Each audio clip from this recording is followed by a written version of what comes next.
আমরা কয়েলটার ভেতরে ঢোকাচ্ছি। এর মধ্যে তেল আমরা সেন্ট্রিফিউজ করে ভরায়ে এর মধ্যে ঢুকাইলাম। তারপর এখন কয়েলটা আমরা ভেতরে ঢোকাচ্ছি। আমাদের সহযোগিতায় আছেন মোহাম্মদ সুজন মিয়া ওরফে ডিজে সুজন। আমাদের কাজের জন্য খুব পারফেক্ট একজন ইলেকট্রিক্যালের মেকানিক্যাল অকশনের যেসব কাজ যে সিস্টেমে করা প্রয়োজন তাকে নির্দেশনা দেওয়ার লাগেনি, সে অটোমেটিকলি বুঝতে পারছে কিভাবে করতে হবে। আর এদিকে আমাদের মানিক সাহেব আছে। মানিক খুব দক্ষতার সহিত কয়েলটা ধরে ভিতরে ঢোকাচ্ছে যাতে বডির সঙ্গে যাতে না বাজে। তো আমি শাইন আছি, আমিও একটি সাইড ধরে আছি আর কি। এ খুব সাবধানে আর মাথা দিন না খুলে পড়ে যায়, ভিতরে পড়লে কিন্তু আর বের করা যাবে না, ঠিক আছে?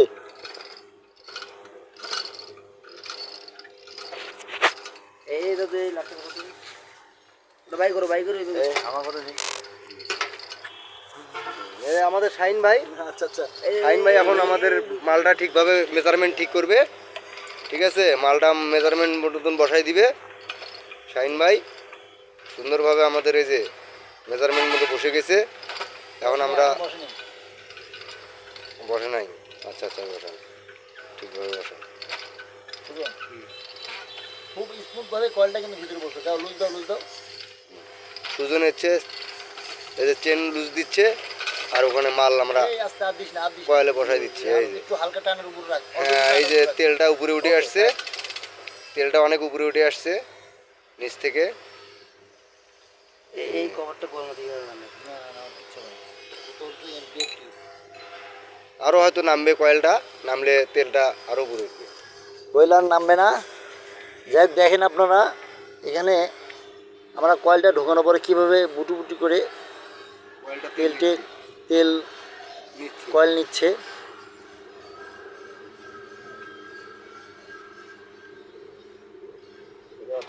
আরও তেল লাগবে, শোন, তেল দিতে টোটাল এই জায়গা পর্যন্ত, কিন্তু আরেক বালতি ঢালানোর পর আমাদের এই ফুটাটা অ্যাডজাস্ট করতে হবে আগে, বুঝছি? ওই ট্যাপ চেঞ্জারটা লাগে, তারপরে আমরা বাকি তেলটা ঢুকাবো। হ্যাঁ, বাকিটা দিনে থাকবে, ওটা কালকে কালকে কালকে কালকে ঠান্ডা হচ্ছে নাকি? এই যে আমরা তেলটা এখান থেকে সংগ্রহ করতেছি।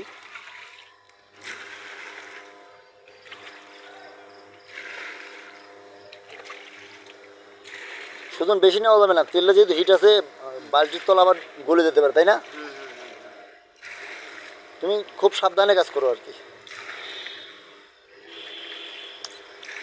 আমাকে খুব ভালো লাগতেছে এই কাজগুলো করার জন্য। আমি আপনাদের মাঝে ভিডিও নিয়ে কথাবার্তা বলতেছি এবং ওনাদেরকে আমি কাজের জন্য নির্দেশনা দিচ্ছি। এর জন্য আলহামদুলিল্লাহ খুব ভালো লাগতেছে এবং এদের কাজ দেখেও আমি খুব খুশি।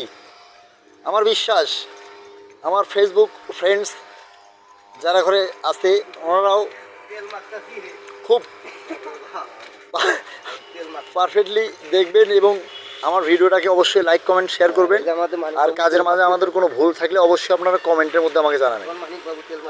আমাদের মানিক ফিরে আবার দেখো কী কাজ করতেছে, ওর পায়ে আবার এই ট্রান্সফরমার তেল মাখতেছে। মানিকে তো মাথাটা তোলো, ব্যথা। তো কাজের মাঝে আমরা মোটামুটি সবাই একটু খুব খুশি। আমাদের নাজমুল সাহেব কোথাও কে আমি পাচ্ছি না। এই যে আমাদের নাজমুল ভাই আসলো, ভাই আপনি একটু দেখেন কীভাবে অ্যাডজাস্ট হলো প্লিজ। তেল তো অবশ্যই লাগবে, কিন্তু আমাদের এই যে রেগুলেটর পয়েন্টটা সেটিং না করা পর্যন্ত আমরা এখানে তেল ঢোকাবো না। আগে আমরা এটাকে আমরা সেটিং করার পর তারপর তেলটা ঢুকাতে। এই মানে আমাদের 2 জন তিন জন একটু লে ধর।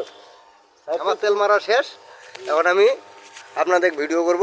ভিউয়ার্স দেখুন, ক্যামেরা নিয়ে আসো। হ্যাঁ, ক্যামেরায় যেখানে আছে 3 জনকে নেওয়া হয়েছে।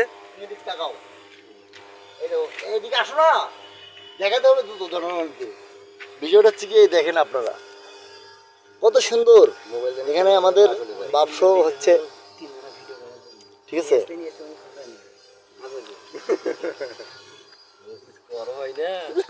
তো তোর কড়ে আজকে তোমরা এই ভিডিওর মধ্যে মন খুলেই কথা বলতে পারো।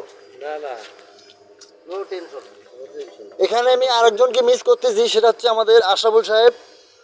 তো আশরাফুল এবং ফুল টোটাল আমরা যে টিমটা আছি আমাদের নেসকোর আউটসোর্সিংয়ের আমার সবাইকে আমি স্মরণ করতেছি। আমাদের প্রতিজনের দক্ষতার সহিত কাজ করতে হবে। এই ফুললো আর হয়তো বা মাঝে আমরা হঠাৎ করে কেউ নাও থাকতে পারি, আল্লাহ না করুক, কার কি হবে। যাই হোক, আজকে আসি কালকে নাই। আজ আছি কাল নেই। তেল দেখুন এই তেল এখন এটা ফেলে দিবে, আমি দেখে নাইছি এটা স্যার। ওটা পরে তুমি রাখো নাকি, এটা রাখো, পরে ফেলে দাও না এটা। তেল একজাস্ট হোক। যেটাই মনে করে সেটাই মনে হচ্ছে সঠিক টাইমে